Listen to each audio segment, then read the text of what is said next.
Wording. Go ahead. Boker Tov, everyone. A very good Erev Shabbat.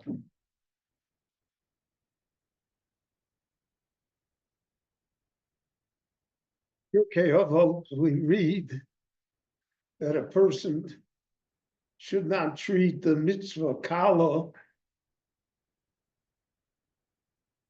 lightly, because she'nato yodeya schoron shom mitzvot. Because you don't know how in heaven they reckon the reward for doing a mitzvah properly.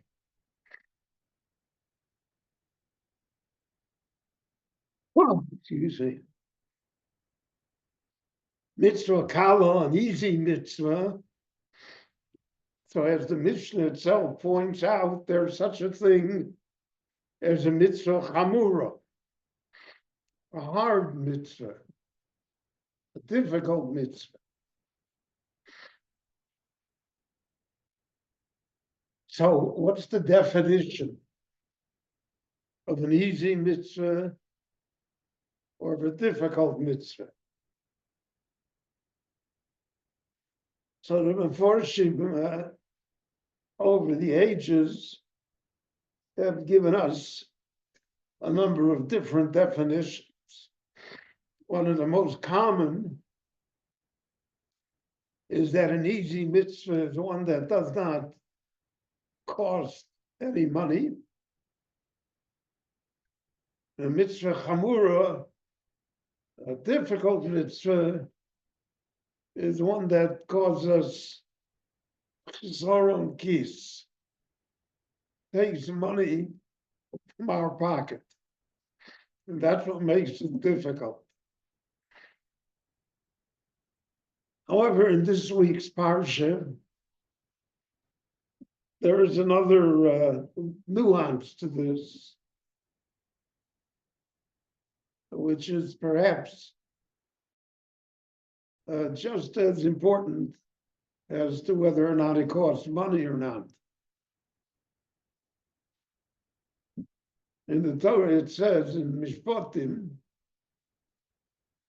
Im kesef talveh zachicha,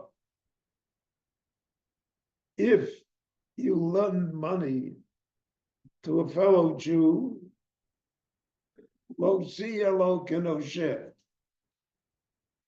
he should not be an oppressor. You shouldn't constantly ask him for repayment. The Gemara extends it even further. It doesn't say lo tiya lo noshe. It says kinoshe, like a noshe, like a collector. So you should not go out of your way that he should see you, or any other sort of reminder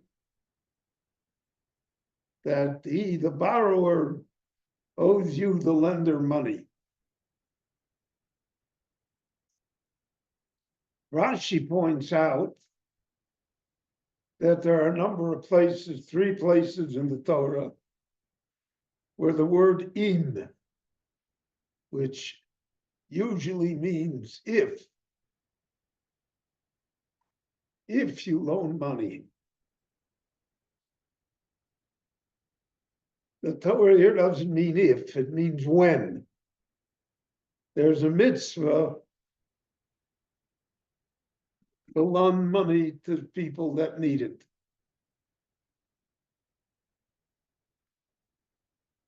Now, psychologically,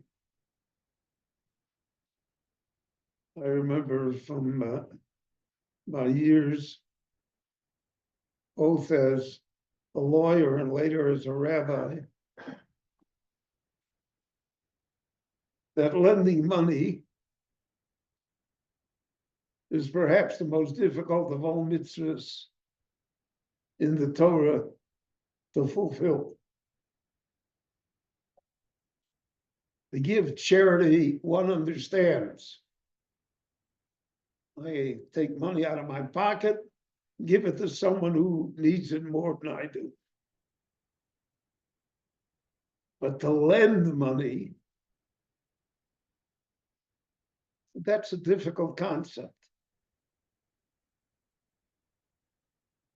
And therefore, even though the Torah wrote if,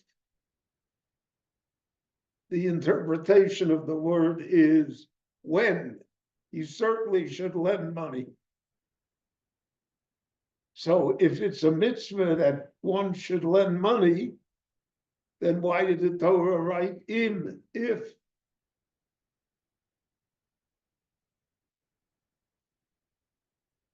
The Torah should have written kishetilve. When you loan money, don't be an oppressor.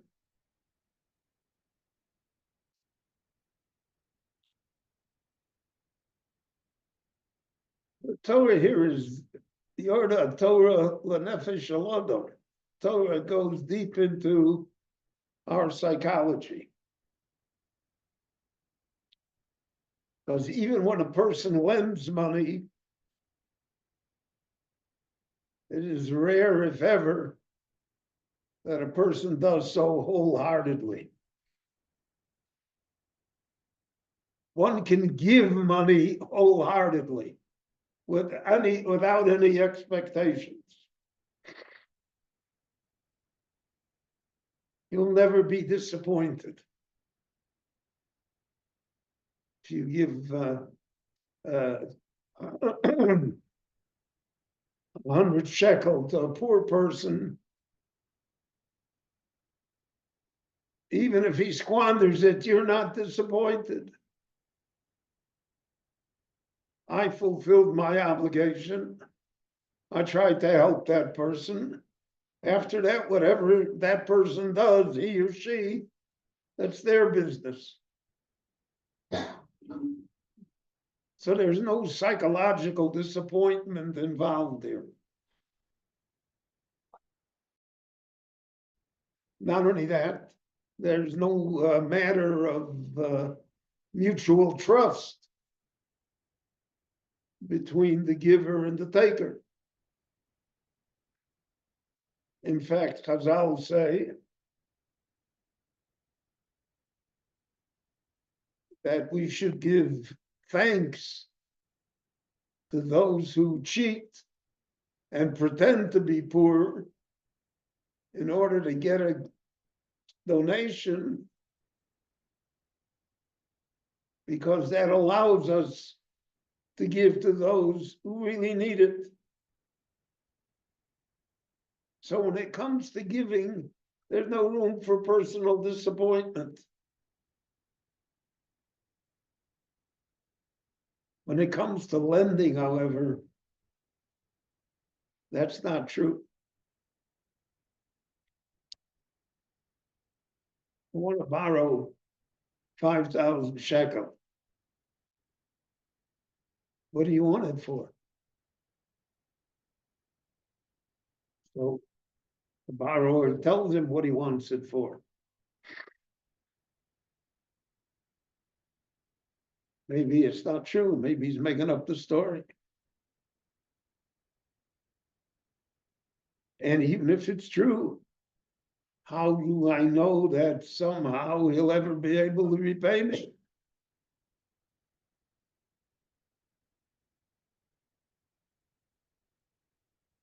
I think I can't speak for anyone else, but I still have a lot of loans outstanding.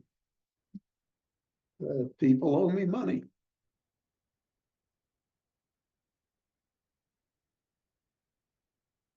For loans that were made 10, 20, 30 years ago. For various reasons, have never been repaid. So I forgive them. I write it off. I transfer it from being a loan to a donation. but there's a piece of me that's resentful.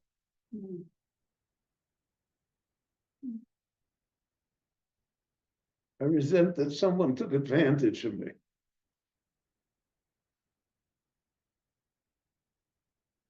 And therefore I resolve, let's say, after having one such experience, I resolve that I'm never going to enter into such an arrangement again. Because I don't want to be disappointed. It's not then the money. It's the mental anguish that's involved. That you feel that you've been taken advantage of.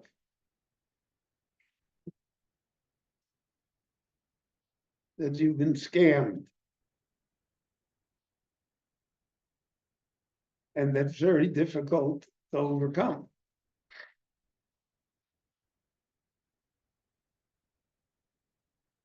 So therefore, even though it's a mitzvah, I'm commanded to lend. No matter what my experiences have been. It's always in. If. Because there's a piece of me that does not want to lend. There's a piece of me that does not want to expose myself to the anguish of being disappointed. Because of this, so you have to understand how institutions grow in the Jewish world. Jewish world is very realistic. Doesn't imagine a world without cheaters. And many times the borrower is not a cheater, he just can't pay back. He invested the money in his business and the business failed.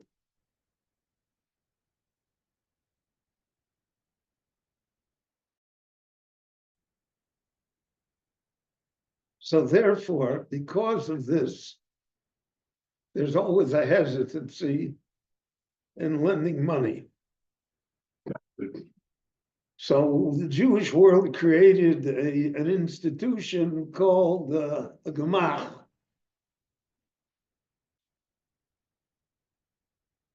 Gomel Chasodim, Gemilas Chasodim, which separates the borrower from the lender. If there is a separation between the borrower and the lender, there is less room for personal disappointment. Not only that, if the gemach is run ably, the lender never knows who the borrower is.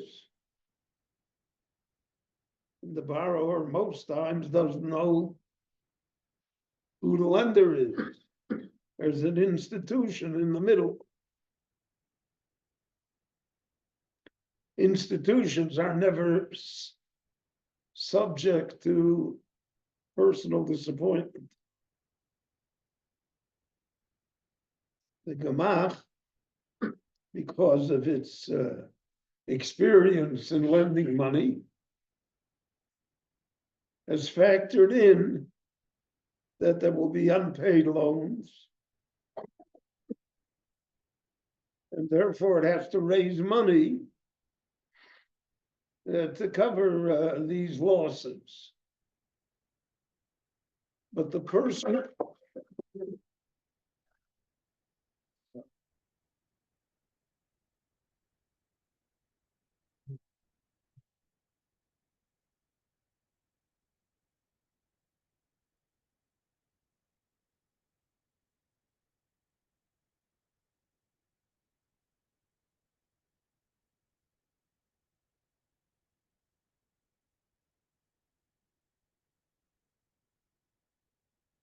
he is as clumsy does.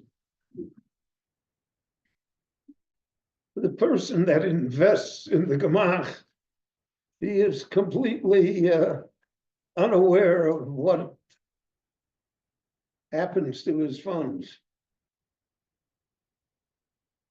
So he's insulated from any personal disappointments. He's insulated from having regrets. And therefore, one is able to fulfill the mitzvah of lending money wholeheartedly without any reservations.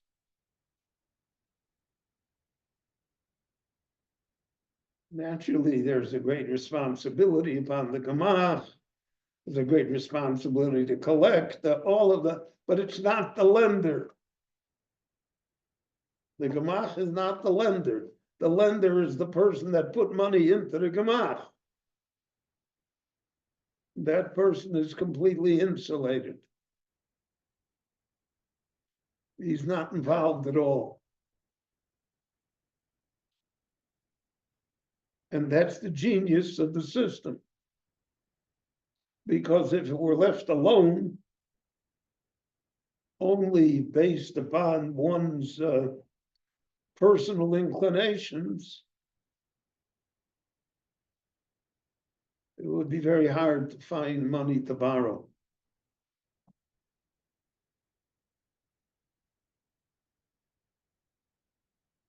The Torah says it's a mitzvah to lend money. The Torah presumes here a capitalist society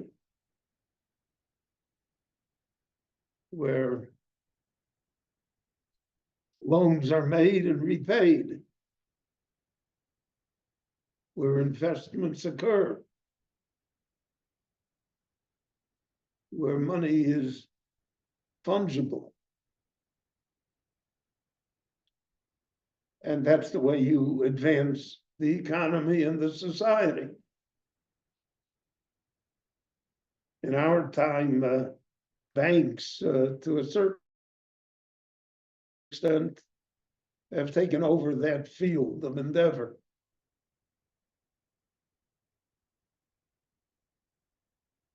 But again, banks are impersonal institutions.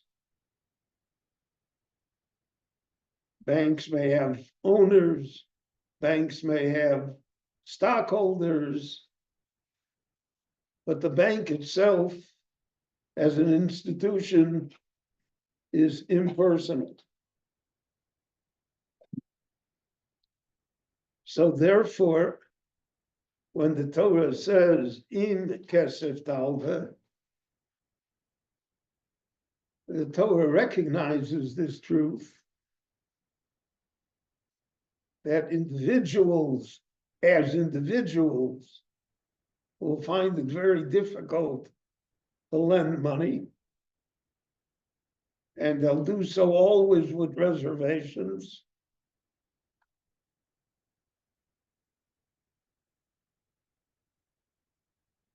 There's a famous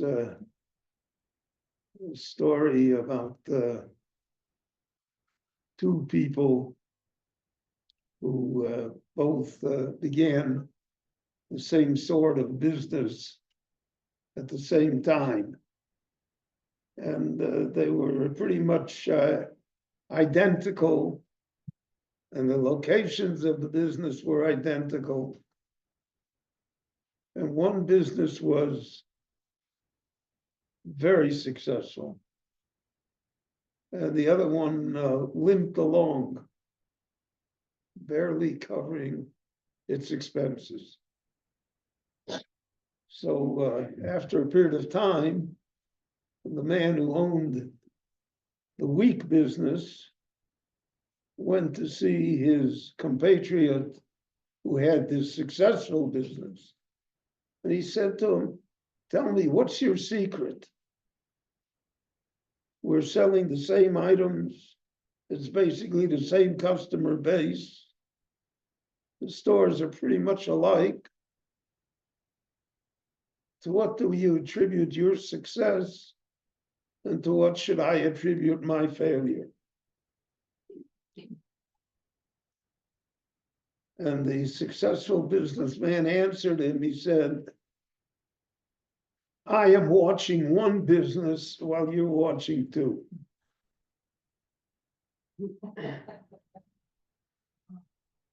And that's what happens in the relationship between the borrower and the lender. The lender himself now has to watch the business of the borrower. He's placed himself in that position.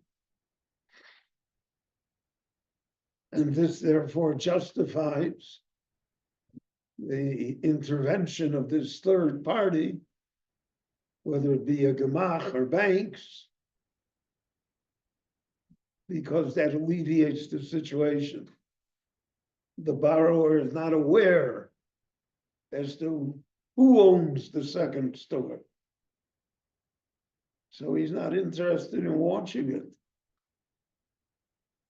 because it doesn't concern him.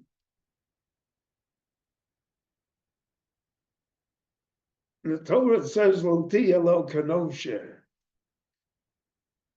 You shouldn't be a pest about this.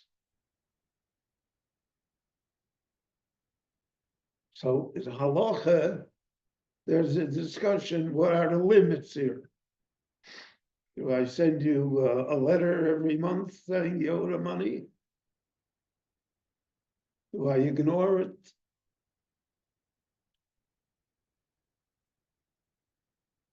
The Gemara says that not repaying a loan is particularly sinful because of the fact that the lender will not lend any more to anyone else. So if you have not only hurt the lender by not repaying the loan, you've hurt countless other people that perhaps would have received the loan, but now will not because of the fact that one did not repay his loan. So the Torah is aware of all of these consequences. It's not just a plain one-on-one deal. It's a ripple effect in society. We know from our own personal experience that banks, for instance, when they make bad loans, so it depends. And if they make enough bad loans like they did 15, 17 years ago when there was the banking crisis in America, the banks fail. And you have innocent people that lose their money. So then you have to have the government step in. The government, in order to do so, has to take higher taxes. All of that revolves about the simple loan that was made.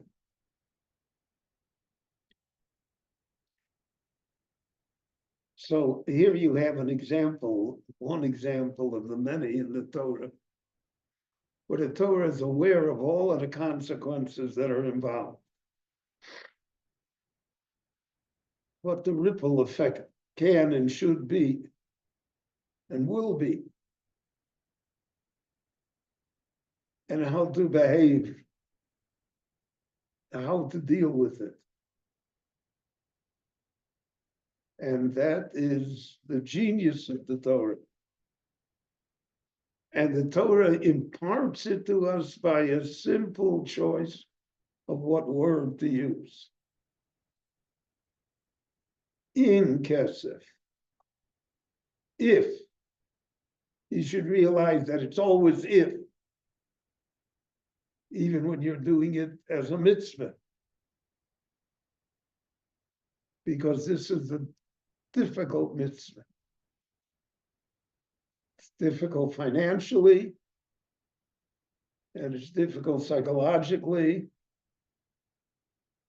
Many a good friendship has been destroyed by one loan.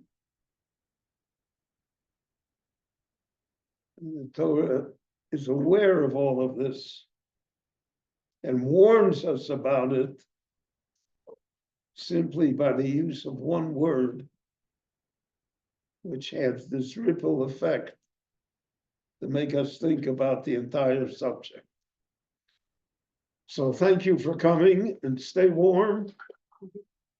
God should give us good news. In Hashem.